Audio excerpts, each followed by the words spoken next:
ప్రియ భగవద్బంధువులారా, ఈరోజు మన యొక్క అంశం ఏమిటి అంటే, పూర్వీకులు మనకి పూజా విధానం అనేటటువంటిది ఎందుకు ఏర్పాటు చేశారు, అందులో ఉన్నటువంటి అంతరార్థం ఏమిటి అనే విషయంపై మనం ఈరోజు తెలుసుకోబోతూ ఉన్నాం.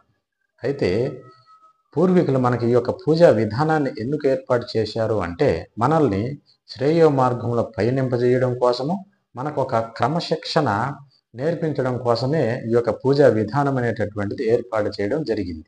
అది ఏ విధంగా జరుగుతుంది అని కనుక మనం చూసినట్లయితే, ఒక భక్తుడు తనకు సంబంధించినటువంటి భగవంతునికి పూజ చేయాలి అనుకున్నప్పుడు, ఆ భగవత్ సంబంధమైనటువంటి, అదేవిధంగా పూజా సంబంధమైనటువంటి, అదేవిధంగా పూజకి అవసరమైనటువంటి సామగ్రిని అంతా కూడా సమకూర్చుకొని పూజా మందిరం నందు కూర్చుంటాడు. కూర్చొని అక్కడ తన యొక్క పూజలో నిమగ్నమై ఉంటాడు. ఆ విధంగా నిమగ్నమై ఉండడం ద్వారా కళ్ళు దైవ స్వరూపాన్ని చూస్తూ ఉంటాయి. చేతులు భగవత్ సంబంధమైనటువంటి పూజలో పుష్పాలను వేస్తూ ఉంటాయి. శరీరం అనేటటువంటిది ఒక క్రమశిక్షణతో కూర్చొని ఉంటుంది. నోరు అనేటటువంటిది భగవత్ సంబంధమైనటువంటి నామాన్ని పలుకుతూ ఉంటుంది.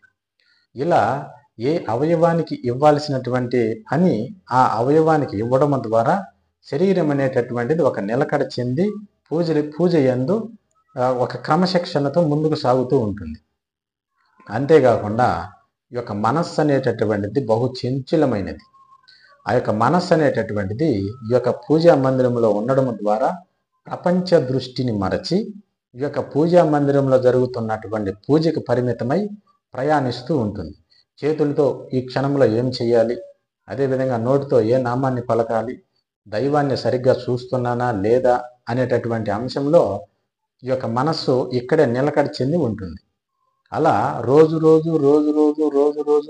ఆ యొక్క పూజ చేయడం ద్వారా ఈ యొక్క క్రమశిక్షణ ఏర్పడి మనస్సు అనేటటువంటిది ప్రపంచ దృష్టిని, అంటే పనికిరానటువంటి ఆలోచనలు, అదేవిధంగా చెడు ప్రవర్తనకు సంబంధించినటువంటి ఆలోచనలు, అదేవిధంగా రకరకాలైనటువంటి పాడు చేసేటటువంటి ఆలోచనలకు దూరమై ఒక క్రమశిక్షణతో ముందుకు సాగడం అనేటటువంటిది మొదలు పెడుతుంది. అలా మొదలుపెట్టి శరీరం అనేటటువంటిది శుద్ధిపడుతుంది. మనం చూసేటటువంటి దృష్టి శుద్ధిపడుతుంది. అదేవిధంగా మనం మాట్లాడేటటువంటి మాట శుద్ధిపడుతుంది. అదేవిధంగా మనస్సు అనేటటువంటిది నిలకడ చెందుతుంది. ఈ విధంగా శరీరం శుద్ధిపడి, మాట శుద్ధిపడి, మన యొక్క ప్రవర్తన శుద్ధిపడి, మన మనస్సు అనేటటువంటిది నిలకడ చెందడం ద్వారా మరో మెట్టు ఎక్కడానికి అర్హతను సంపాదిస్తుంది. అలా పూజా కార్యక్రమంలో నిమగ్నమై అక్కడ శుద్ధిపడినటువంటి మనస్సు ఇంకొంచెం మెట్టెక్కి ముందుకు సాగుతుంది. అక్కడ ముందుగా చేసినటువంటి పూజలో శ్రమతో కూడుకుని ఉంటుంది మనస్సు. చేతులతో పుష్పాలు వేయాలి, కళ్ళతో భగవత్ సంబంధమైనటువంటి రూపాన్ని చూడాలి, శరీరాన్ని నిలకడగా కూర్చోబెట్టాలి, అదేవిధంగా నోటితో నామజపాన్ని పలుకుతూ ఉండాలి, రకరకాల కైంకర్యాలన్నీ కూడా చేస్తూ ఉండాలి. ఆ శ్రమతో కూడుకొని శుద్ధిపడినటువంటి మనస్సు ఇంకొక మెట్టు ఎక్కడం ద్వారా నామానికి అలవాటు అవుతుంది. ఎప్పుడైతే నామజపానికి అలవాటు అవుతుందో ఈ యొక్క జపమాల తీసుకొని ముందుగా చేసినటువంటి పూజా విధానంగా కాకుండా కొంచెం శ్రమను తగ్గించుకొని ఈ యొక్క జపమాలను తిప్పుతూ నామజపానికి అలవాటు చేసుకుంటుంది. నామాన్ని పలకడం ద్వారా శ్రమ తగ్గి భగవత్ సంబంధమైనటువంటి విషయాల యందు, భగవత్ సంబంధమైనటువంటి మార్గమునందు మనస్సు అనేటటువంటి శుద్ధిపడి ప్రయాణించడానికి అలవాటు అవుతుంది. ఈ నామజపము యందు కూడా శుద్ధిపడినటువంటి మనస్సు మరో మెట్టు ఎక్కడం అనేటటువంటిది జరుగుతుంది.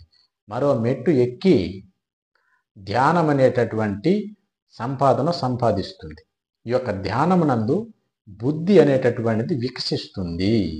మనకి బుద్ధి ఎప్పుడైతే వికసిస్తుందో అప్పుడే దైవ సంబంధమైనటువంటి గుణాలు అందులో వికసిస్తాయి. ఈ యొక్క బుద్ధి ఎప్పుడైతే మనకు వికసిస్తుందో అప్పుడే మన యొక్క జీవితం అనేటటువంటిది సరి అయినటువంటి మార్గంలో ప్రయాణిస్తుంది. బుద్ధి ఎప్పుడైతే వికసిస్తుందో అప్పుడు దైవ సంబంధమైనటువంటి సంపద మన యొక్క చిత్తంలోకి చేరడం అనేటటువంటిది మొదలు పెడుతుంది. ఎప్పుడైతే దైవీ సంపద అంటే దైవానికి సంబంధించినటువంటి గుణాలు మన యొక్క చిత్తమునందు ఎప్పుడైతే చేర్చబడుతూ ఉంటాయో అప్పుడు తత్సంబంధమైనటువంటి జన్మలు తీసుకొని అక్కడ ఇంకొంచెం శుద్ధిపడి నిరాకారమైనటువంటి పరమాత్మను దర్శించడానికి అర్హత సంపాదిస్తాం. నిరాకారమైనటువంటి పరమాత్మను చూడడానికి ముందుగా మనకు అర్హత ఉండదు. ఎందుకు అంటే ఒక రూపానికి ఒక నామానికి మనం పరిమితమై ఉంటాం. కానీ పరమాత్ముడు నిరాకారుడు, ఆకారానికి అందేటటువంటి వాడు కాదు. అటువంటి దృష్టిని మనం సంపాదించాలి అంటే మెల్లమెల్లగా మెల్లమెల్లగా మెల్లమెల్లగా మనం శుద్ధి పడుతూ వచ్చి ఆ యొక్క ధ్యానం ద్వారా భగవత్ సంబంధమైనటువంటి తత్వాన్ని తెలుసుకొని తరించబడతాం. అందువలన మనకి పెద్దవారు ఈ యొక్క క్రమాన్ని ఏర్పాటు చేయడం అనేటటువంటిది జరిగింది. కనుక మెట్టు మెట్టు మెట్టు మెట్టు మెట్టు మెట్టు ఎక్కుతూ మనం గమ్యానికి చేరాలే తప్ప మనకి ఏ విధానాన్ని అయితే అందించారో ఆ విధానంలోనే ఉండిపోయి ఆ విధానాన్ని అభివృద్ధి చేసుకుంటూ అదేవిధంగా అందులో ఉన్నటువంటి అంతరార్థాన్ని తెలుసుకోకుండా మనం గనక అందులోనే ఉండిపోతే ఎటువంటి ప్రయోజనము ఉండదు.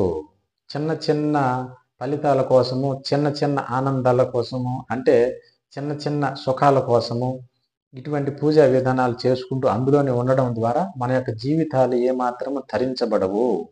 పూజా విధానంలో నుంచి ఒక మెట్టు ఎక్కి నామజపానికి రావాలి, నామజపము నుంచి ఒక మెట్టు ఎక్కి ధ్యానానికి రావాలి, ధ్యానం ద్వారా జ్ఞానాన్ని సంపాదించాలి, జ్ఞానం ద్వారా భగవంతుని దర్శించాలి. ఈ విధమైనటువంటి క్రమాన్ని మనకి పెద్దలు ఏర్పాటు చేసి ఉన్నారు గనక అందులో ఉన్నటువంటి అంతరార్థాన్ని తెలుసుకొని ఆ క్రమంలో మనం ప్రయాణించేటటువంటి ప్రయత్నం అయితే చేద్దాం. స్వస్తి. సర్వే జనా సుఖినో భవంతు. ఓం నమో వీరబ్రహ్మ యోగీంద్రాయ నమః. ఓం శాంతి శాంతి శాంతి.